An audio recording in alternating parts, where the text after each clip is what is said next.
Programa Fala Carlão. Oferecimento Bradesco. Contrate crédito rural e concorra a tratores 0 km.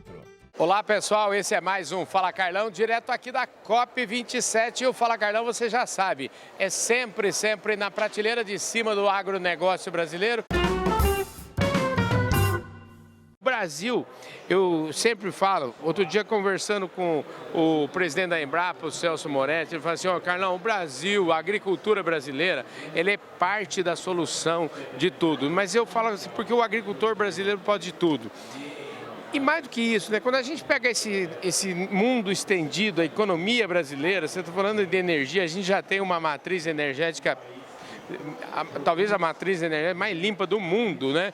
E agora com esse crescimento, até o vento joga a nosso favor. Então eu queria que você começasse por aí.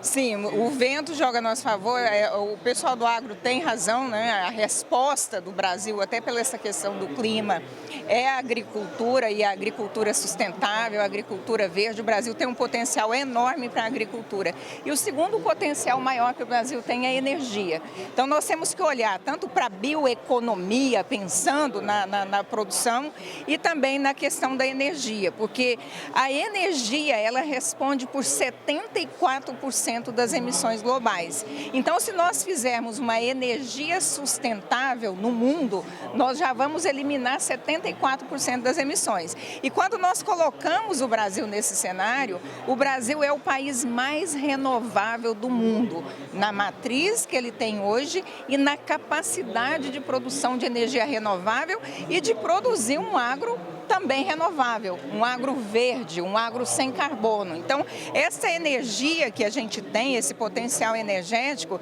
ele vai ser importante para a produção específica de eletricidade, mas ele vai ser importante também para a eletrificação da matriz, os veículos elétricos, usando etanol também, usando na agricultura e também na indústria de commodities. Nós somos capazes agora, com toda essa energia competitiva, produzir as commodities verdes e também exportar essas commodities. Dá uma passagem assim para o pessoal entender o que é o escritório hoje. Tá ótimo, olha, é um escritório que a gente fala que ele é full service.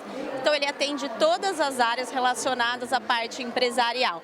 Então operações de compra e venda de empresa, a parte de financiamento de projetos, arbitragem, contencioso, a parte do criminal relacionado aos aspectos empresariais também, questões regulatórias. Então tudo relacionado aos aspectos de uma companhia. Então o que ela precisa funcionar, as autorizações, as outorgas para tanto, a parte relacionada a instituições financeiras, se você precisa de algum tipo de crédito, títulos de dívida.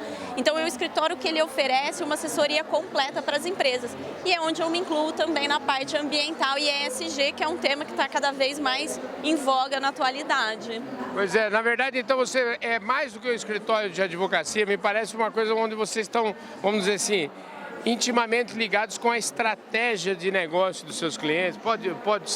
Pode além do direito, vocês encaixam na estratégia? Eu estou quase te contratando para apresentar o escritório, que está melhor do que eu. Mas é isso mesmo, acho que a nossa ideia é fazer parte do dia a dia. A gente gosta de entender os negócios do cliente, tá com eles do começo ao fim. A nossa parceria ela não é de curto prazo, muito pelo contrário. Tanto é que a gente já está falando do escritório que tem 75 anos, então isso...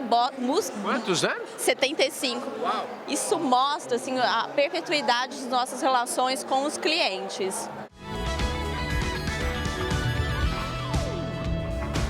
Costumo dizer o seguinte, quando eu falo com alguém do Ministério, eu falo logo que é embaixador, viu? Muito bem, isso aí, já promove logo, né? Já promove. E eu agradeço a promoção antecipada. Sua profissão é uma coisa muito bonita, né? Eu, como brasileiro, admiro muito, porque vocês, na verdade, têm uma responsabilidade gigantesca de falar em nome do país, né? É verdade, é uma responsabilidade muito grande e uma honra ainda maior. É uma honra, uma alegria enorme poder representar o Brasil, falar em nome do Brasil, defender o Brasil, as agendas do Brasil. Então, para mim, como diplomata, e agora também nesse momento aqui como secretário de Clima e Relações Internacionais do MMA. Tem sido uma experiência muito rica, muito estimulante e muito abençoada, digamos assim, porque a gente tem podido fazer um trabalho sobre, no primeiro momento, sobre a orientação do Ricardo Salles e agora com o nosso Joaquim Leite, sempre nos apoiando, nos incentivando, nos estimulando, ou seja, liderando a sua equipe com grande competência, com grande talento técnico e capacidade política. Então, é dessa agenda do meio ambiente que, como os senhores sabem, todos nós sabemos, e você que acompanha desde muito lá atrás, sabe muito bem da dificuldade que são essas negociações internacionais. Pois é, e uma dificuldade que eu vejo assim, vocês estão muito bem assessorados e preciso, vamos dizer assim, de uma integração com os demais ministérios, né? Eu acho que essa conversa é uma conversa muito rica e toda vez que você vem para um evento como esse, com certeza vocês, para negociar, precisam do apoio do pessoal do meio ambiente, do apoio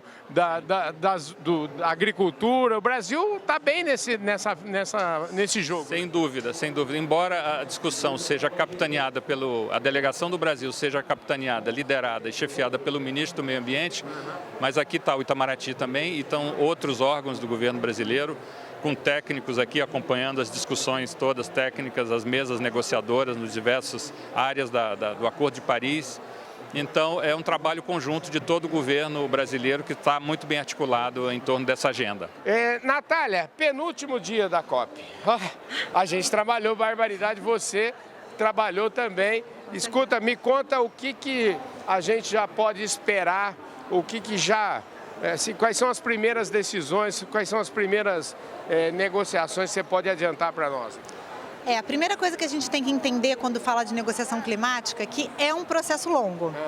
E é um ciclo, então tem COPs que a gente tem decisões muito importantes que decidem o que a gente vai fazer e tem COP que a gente vem para colocar isso em prática.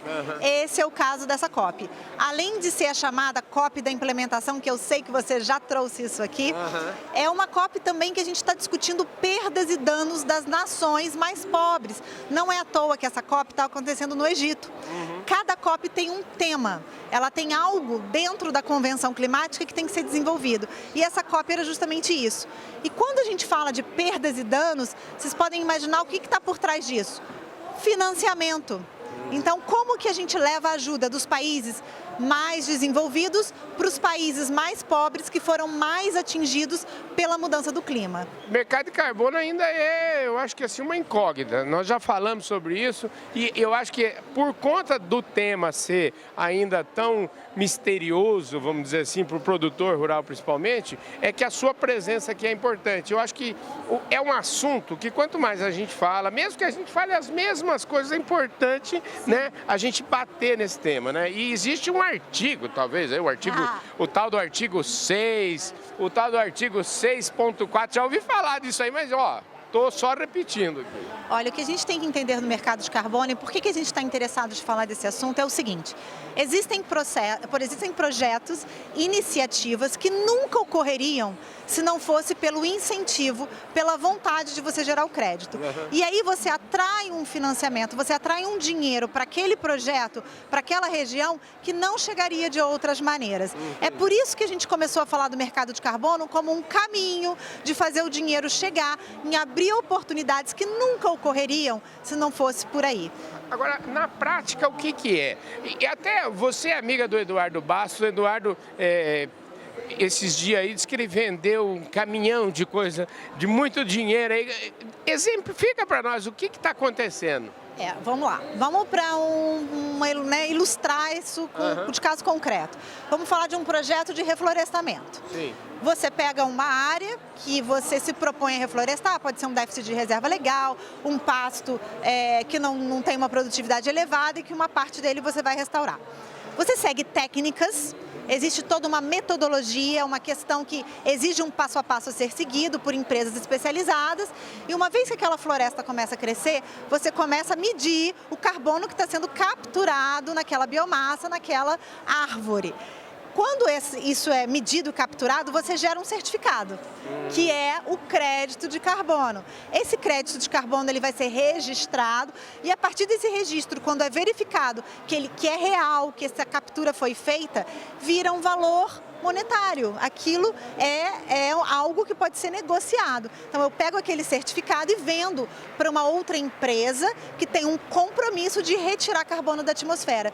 Isso é o mercado de carbono. Que essa empresa não consegue fazer isso na atividade dela, ela tem que fazer de outra forma. Uma coisa que veio dessas negociações climáticas, que é muito interessante, são empresas das mais diversas atividades que se dispõem a reduzir carbono da atmosfera. Eles assumem compromissos, os chamados net zero, ou seja, aquela emissão líquida zero nas suas produções, e para ajudá-los a fazer isso, parte do esforço é feito através da compra desses certificados de carbono que os projetos conseguem gerar e oferecer a essas empresas.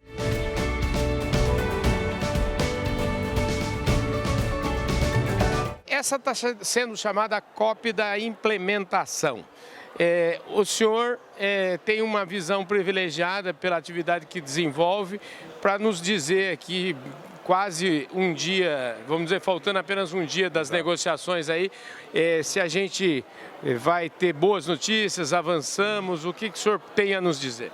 Não, avançamos sim aos poucos, é um processo complexo, envolve muitos interesses e sempre recordo que para que se chegue a qualquer tipo de entendimento aqui, nas chamadas COPs, que significam, a sigla em inglês para Conferência das Partes de uma convenção, no caso da Convenção de Mudança do Clima e também do Acordo de Paris, que é um subproduto dessa convenção, mas enfim, todas as partes envolvidas, os países, em outras palavras, têm que estar de acordo. Então, basta um dizer que não quer alguma coisa e que não há acordo. Não é como no Parlamento, no Congresso Nacional, em que quem tem mais voto leva a proposta ou aprova um projeto de lei. Não. Aqui não é a vontade da maioria. Não, a vontade de todos, sem exceção. São países, os países são soberanos e, obviamente, eles só farão o que efetivamente eles estiverem de acordo. Então, esse é o espírito, digamos, da chamada diplomacia multilateral. Isso significa, por um lado, que é um processo mais seguro, mais democrático, em última instância. Todos os países têm que estar no mesmo barco, mas toma mais tempo. Sim. O que explica, às vezes, a complexidade e a demora de se chegar a resultados. Mas o esforço é grande, tanto é que nós temos, desde 92, essa Convenção Quadro das Nações Unidas para a Mudança do Clima, cujo propósito é exatamente esse, você criar uma moldura institucional no plano internacional, no plano multilateral, ou seja, entre países, para que nós possamos alcançar resultados, no caso desta convenção, de reduzir os gases de efeito estufa. O Acordo de Paris é um acordo mais concreto que diz que nós temos que chegar a entendimentos para que nós reduzamos significativamente as emissões de gases de efeito estufa. Todos os países têm de fazer, inclusive o Brasil. E para isso nós criamos, no âmbito desse Acordo de Paris, uma ferramenta chamada Contribuição Nacionalmente Determinada, em que cada país diz o quanto ele vai reduzir de emissões de gases de efeito estufa, com prazo determinado. No caso do Brasil, por exemplo, nós temos uma NDC, uma Contribuição Nacionalmente Determinada, na sigla em inglês, muito ambiciosa, comparável à de países desenvolvidos, da União Europeia, Estados Unidos, Reino Unido, por exemplo. Ou seja, até 2030, daqui, portanto, 8, 7 anos, nós teremos que reduzir em 50% as emissões de gases de efeito estufa, tomando como base o ano de 2005. Isso exigirá um esforço muito grande de todos os setores da economia brasileira, setor de serviços, setor industrial, energético, dos próprios consumidores e, naturalmente, também do setor agropecuário. Então, é um esforço muito grande, mas é um esforço que merece apenas ser feito sob pena de nós não alcançarmos os propósitos do Acordo de Paris e criarmos problemas seríssimos decorrentes aí do aumento da temperatura média global. Maravilha. Embaixador, muitíssimo obrigado, Carlão, pela sua presença. Eu que agradeço. Aqui, depois eu quero ver aí Eu falei aqui com o embaixador. O embaixador Paulino Franco de Carvalho Neto no Fala Carlão, mais prateleira de cima, impossível. Muito obrigado pela sua audiência, um forte abraço e a gente vai ficando por aqui. Obrigado, Carlão. Prazer estar com vocês aqui. Valeu. Obrigado.